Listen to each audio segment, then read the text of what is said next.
Hi everybody and welcome back to the Girly Girl Bookworm. So today I have a March wrap up. I understand that March was like forever ago, but as you know, things were like crazy in March and then I got sick and then like this last week, like right before April break, was such a crunch time for things with my students and stuff, so there was like no reading, no filming, no nothing. So here I am. Hopefully this time I'm back for good. So I need to stop saying, like, I'm gonna be back and then, like, disappear again. So I'm sorry about this shadow, too. I film with natural light, and right now it's, like, sunny, but, like, it's, like, dark in our apartment. So, like, the lighting is being really weird. But, yeah, so I'm gonna wrap you up for March. I'm gonna tell you where I've been at. I have not been reading at all. The week before I got my flu, so, like, the weekend that my flu started, I started Tiny Pretty Things by Sonia I can't. I tried, but I'm just not gonna do it. I started this book, I was enjoying it, I got halfway through, and then I got the flu, and I stopped reading, and I never repicked this up, and it's not because it's bad, I just felt like going back to it after not being with it for a week, I wasn't sure how I was gonna handle it. So then I picked up Forever Interrupted by Taylor Jenkins Reid after the whole flu was over. I got halfway through that one, and then the week just happened, and then I didn't read at all again. So my goal, now that it's April break, I'm hoping to finish this one today at some point, and then finish this one probably tomorrow, and then just get going. Like, I told Patrick, I was like, my goal, hopefully, after yesterday, because yesterday I was busy, is to read a book a day for April break. So we will see if that happens, but my two goals are to finish these two. As you can tell, I just filmed my last video and then I like reorganized everything. Like, all these three shelves are all double stacked. Down here is not double stacked. There's nothing in this one, and then I've got all my Agatha Christie books down there. I'm going to try to see how that works. I don't know. I've always liked being able to see all my books, but I just don't have the ability. So they're all double stacked. But while I was doing that, I was going through and I was pulling things that maybe I don't want to read anymore. I pulled out Angel's Share by James Markert. This book was sent to me by the Fiction Guild, but it's just not something that I feel like I would enjoy as a reader. It's kind of about prohibition and things like that. So this has been on my, like, I might read it, so I'm going to keep it here shelf / I'm going to give it to Patrick's, one of Patrick's brothers, because I just feel like he would enjoy this more, so I'm holding on to it for him. So yeah, that's that. That came off. And then, Bobby Faye's Very, Very Bad Day by Toni McGee Cossey. I brought this on my trip to Cape Cod last summer, and I read maybe like 2 pages. I don't know. It just was not what I was expecting, and I just like was not interested. And every time I look at it, I think back of like, remember when you tried to read that and you didn't like it? And I was like, so this has to go. Just for space sake, I'm getting rid of this thing of The Glittering Court by Richelle Mead. It is only like the little version of the book. Like, I think it's only like the first 150 pages or so of the book. And I got this when I pre-ordered, I can't think of what it's called, Soundless by Richelle Mead, and I just never picked this up because I'm not interested in reading 150 pages of the book when I don't have the rest of the book. / I've heard really awful things about this series, so I don't know if I'm ever actually going to even want to read The Glittering Court to begin with, other than like the fact that this cover is like stunning. So I just feel like to have half of a book on my shelf doesn't make sense. So I'm getting rid of this one. When I say getting rid of, I'm probably just donating it to my library, but that one I don't know what I'll do with because it's only half a book. And then I'm going to get rid of Lydia's Party by Margaret Hawkins. This book also just like bothers me on my shelf. I'm only 16 pages into this book. I bought this book at the Dollar Tree once, and the minute I got it home, I saw an awful review, so I'm getting rid of this one. Because I just think about that every time. I'm getting rid of The Candidate by Lise Wheel. This is another book that I got from the Fiction Guild that is just not up my alley, and I'm kind of scared of it, so taking up space. Then I got The Corner of Bitter and Sweet by Robin Palmer. Jen from Reading with Pugs gave this to me, and I've been like holding on to it, and it's like something that kind of sounds interesting to me, but for some reason I'm just never getting around to it, and I have so many other books that I actually, like, really kind of want to get around to, so unfortunately I'm not going to read this one either. Sorry, Jen. And then the books that I read in March, let's actually get to the wrap up. I forgot how many I read. I want to say there was 10.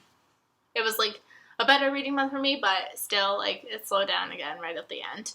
I read The Second Chance Summer by Morgan Matson. I gave this book 5 stars. I loved this book. I was always so scared to read it, and I finally gave it a chance, and I'm so glad that I did. I cried like a baby, but it was worth it. Then I read Because You're Mine by Colleen Coble. I got this book from the Fiction Guild, and unfortunately, I feel like me and Colleen Coble, we just don't see eye to eye. This book follows a woman who is pregnant, and her husband tragically dies, and because her husband's father is kind of like, we want custody if you're not going to live with us, and blah, blah, blah, she goes off and gets married to someone else. That way this guy cannot say anything to her.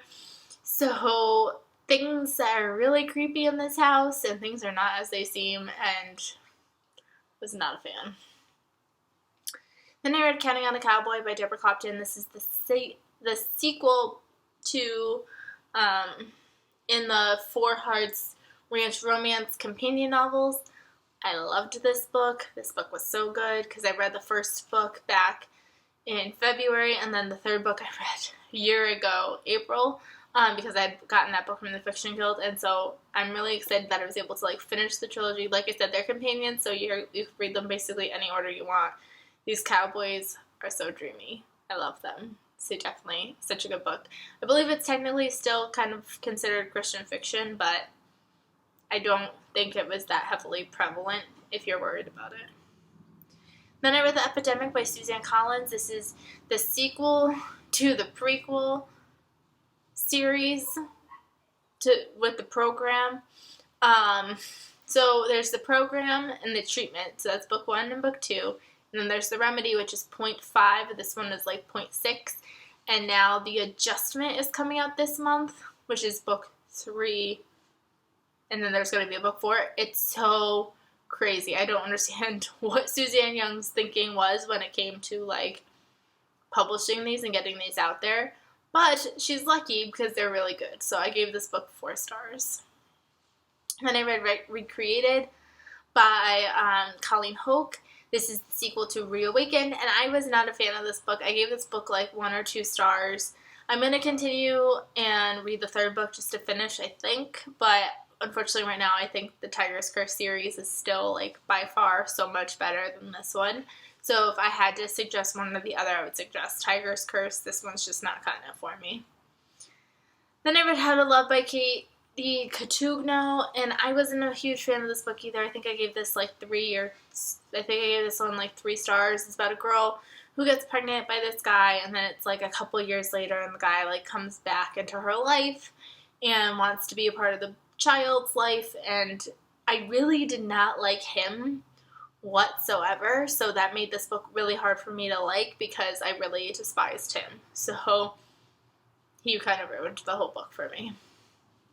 And then I read Winter Storms by Ellen Hildebrand. This is the third book in the Winter Street series. This is supposed to be a 3-book series, but it's not. There's a 4th one coming out, and I am so excited because I am not done with this family. This family is an awesome family. It revolves around this family in Nantucket, and the first book kind of revolves around, like, Christmas time, and, like, they kind of progress. The next one's kind of like lead up to Christmas time, and this one is like the 4 seasons leading into Christmas. So, like, they, like, have a Christmas tone to it. Like, this one, like, I was really excited because I ended up reading this on a day that we had no school because there was a winter storm, so it was fitting. And because Christmas actually was kind of like just a little piece of it at the end, it didn't feel like, oh my gosh, I'm reading a Christmas book in March, like, what am I doing? This book was really good. And then I reread Big Little Lies by Liane Moriarty. I wanted to reread it because I wanted to watch the series, so I reread it, still loved it, still gave it 5 stars, and then I watched the TV series with Patrick, and we enjoyed that one as well. There obviously are the differences between the book and the movie. If you would be interested in seeing a discussion video about that, maybe spoilers, maybe spoiler-free, whatever you think, let me know down below, and I will see if I can do that for you. Then I read Last One Home by Debbie Macomber. This is the first book in, I forgot what the series is called. I just bought the sequel. But this series, this starts off following a sister, and she, like, I guess, left home years prior. She ended up getting into a really bad marriage, and now she is out of that marriage, and now, like, that marriage kind of, like, ruined her relationship with her family and her two sisters, and now the sisters are kind of reaching out to her, and them kind of, like, working on trying to, like, come back together, and different things that are going on in their lives. And then I know the sequel follows the sister, and then I'm assuming the third one will follow the other third sister. But so far, so good. I gave this book 4 stars. And then I read, this is the last book for the month, Kitchen of the Great Midwest by J. Ryan Straddle. I had high hopes for this book, and I did not like this one, unfortunately. This book was, so, like, if you read the description, for some reason it was sold to me in a completely different way than it turned out. This follows a girl, and her father was very much like a chef and very into food and things like that, and it follows the daughter throughout different stages of her life.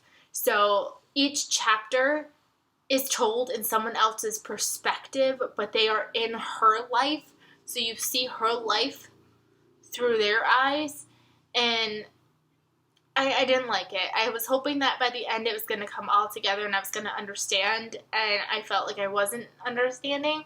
And when I looked up, like, things with, like, spoilers and stuff like that, and just to see what other people thought, it sounds like the author, what he was saying is, like, he likes people to create their own idea of what's going to happen in their lives, and, like, create their own endings and things like that, and create their own understanding.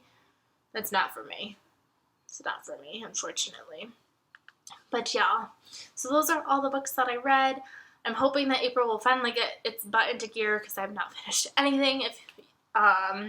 So I'm hoping to finish those 2 and then get a roll on and just keep going.